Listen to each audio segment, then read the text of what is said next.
¿Creías saberlo todo respecto al cazador de cocodrilos y de su trágico final?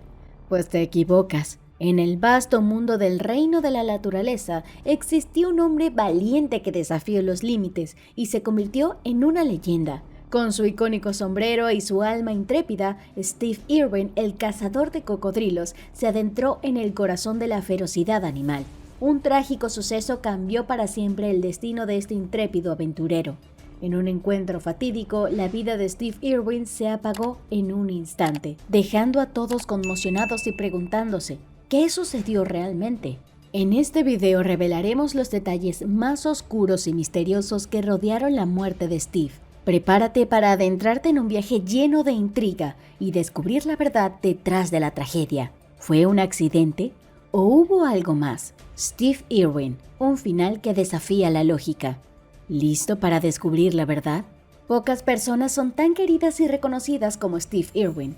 El carismático y apasionado hombre de 44 años era conocido por su entusiasmo y experiencia en lo que respecta a la vida salvaje. Tenía seguidores en todo el mundo. Era un conservacionista de la vida silvestre y una personalidad televisiva por naturaleza, y pasó por su vida documentando la naturaleza. Steve nació en una familia de conservacionistas. Sus padres, Lynn y Bob Irwin, fundaron Queensland Reptile and Fauna Park.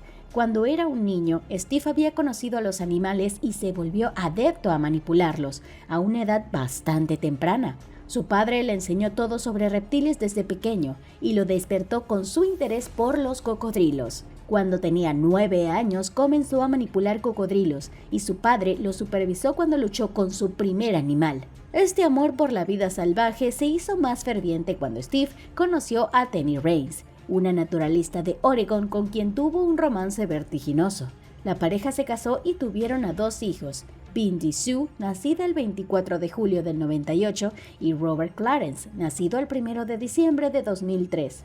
El director John Staten sugirió filmar el documental sobre las aventuras de la pareja, capturando y rescatando cocodrilos. El documental fue el primer episodio para la serie El cazador de cocodrilos, la cual fue recogida por Discovery Communications en el 96 y convirtió a Steve en un ícono internacional. El cazador de cocodrilos estuvo en cartelera durante 11 años impresionantes, y Steve también apareció en otros programas como Los Archivos Cocodrilo y El Diario del Cazador de Cocodrilos, una serie documental que se centró en la vida cotidiana de la familia Irwin. El 4 de septiembre de 2006, Steve Irwin estaba tomando un descanso de su trabajo en Ocean Deadlies, un documental que presentaba junto a Philip Clouston Jr.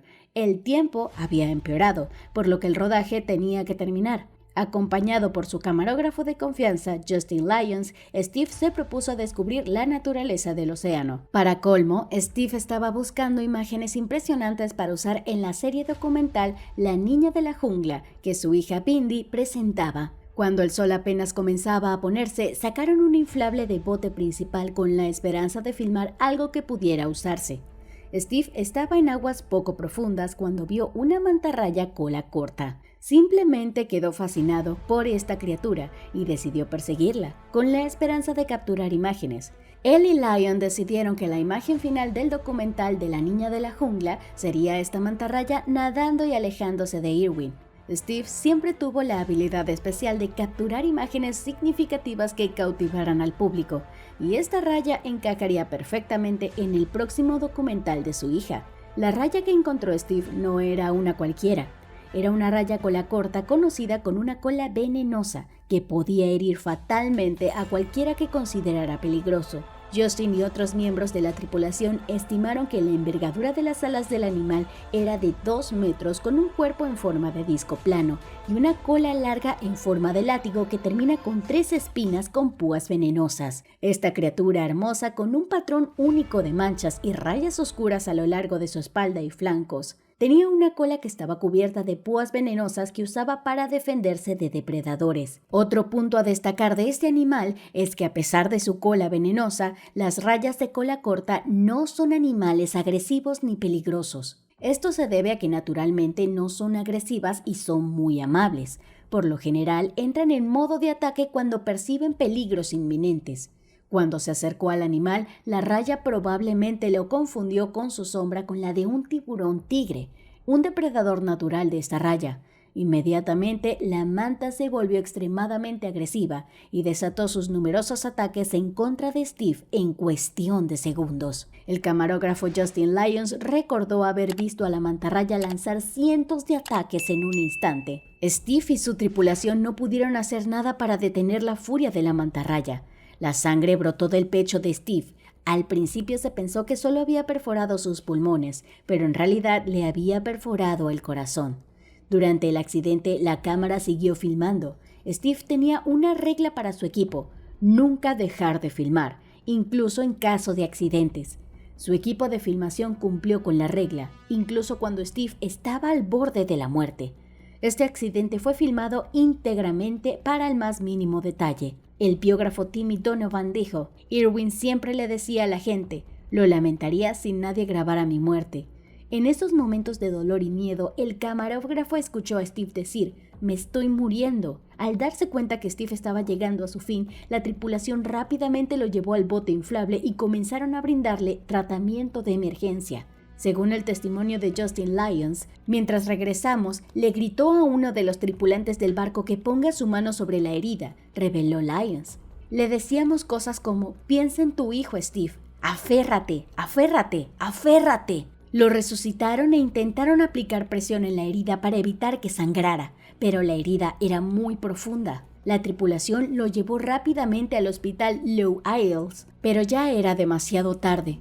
Fue declarado fallecido al llegar a este lugar. El cazador de cocodrilos australiano Steve Irwin murió durante una expedición de buceo cerca de Port Douglas, en Australia. Incluso si hubiéramos podido llevarlo a una sala de emergencias en ese momento, probablemente no hubiéramos podido salvarlo, porque el daño a su corazón era enorme, comenta Justin Lyons. Lo que añade otra capa de misterio al accidente es este último discurso de Steve. Su último discurso fue narrado por John Staton. Staton llevó a Irwin a la pantalla chica y lo convirtió de ser un naturalista australiano a un fenómeno internacional. Staton contó en su podcast, un par de días antes de comenzar a filmar, que Steve había pronunciado un discurso peculiar al equipo que estaba capturando cocodrilos para su expedición de investigación. Según Staton, el discurso de Steve fue como un discurso final, donde agradeció a todos por quienes eran y ayudarlo. Staton admitió además que incluso antes del accidente tenía la sensación de que algo andaba mal, pero como él dijo, en la vida nunca se sabe lo que te depara. Staton confesó que, en primer lugar, nunca quiso filmar ese documental, ya que tuvo una premonición de que moriría durante el viaje y trató de persuadir a Discovery Investors para cancelar la producción. Sin embargo, al no poder hacerlo, se sometió a exámenes médicos y redactó un testamento en caso de que algo saliera mal. Como ya se había pagado todos los gastos del viaje, Discovery Channel continuó filmando el documental. La ubicación de la cinta de la trágica muerte de Steve sigue siendo un misterio. Años más tarde, luego de que la raya asesinara a Steve, todo el incidente fue captado por la cámara del programa de televisión Ocean the Deadlies y unas cintas fueron entregadas a las autoridades para ayudar en esta investigación. Después de esto volvieron a Discovery Communications. El mejor amigo y director de Irwin, John Staton, le dijo a Larry King en 2006: cuando esta cinta de video finalmente se publique después de haber sido investigada, nunca verá la luz del día. También se informó que dijo lo siguiente: en realidad lo vi, pero no quiero volver a verlo. No está claro si la cinta del video todavía existe o si entonces ya ha sido destruida. Se han dado varias explicaciones. La viuda de Irwin, Terry, declaró en una entrevista que el documental, que se publicó más tarde, no tiene imágenes filmadas del día de la muerte y que las imágenes de su herida y muerte habían sido destruidas. Justin Lyons, el camarógrafo, ha dicho que aunque existen imágenes del incidente, está en contra de su publicación.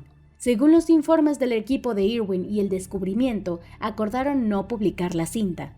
Tan pronto se informó al público de la muerte, todos quedaron en shock.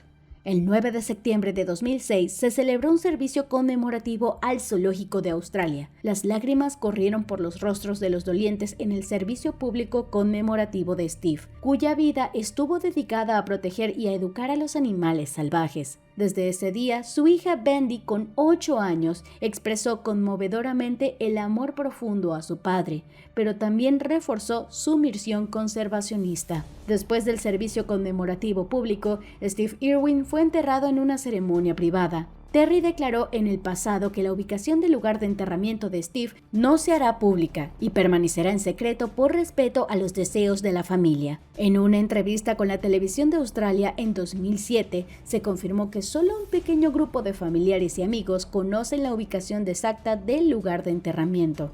El documental Ocean the Deadliest finalmente se completó con imágenes filmadas en la semana posterior al accidente de Irwin y se transmitió 4 meses después en los Estados Unidos por Discovery Channel. Las imágenes del trágico accidente no se incluyeron al documental, salvo un homenaje al final. El primer ministro y el líder de la oposición pronunciaron discursos de condolencia ese día, mientras miles de aficionados visitaron el zoológico de Australia para rendir homenaje a este hombre que siempre dedicó su vida a todos los animales.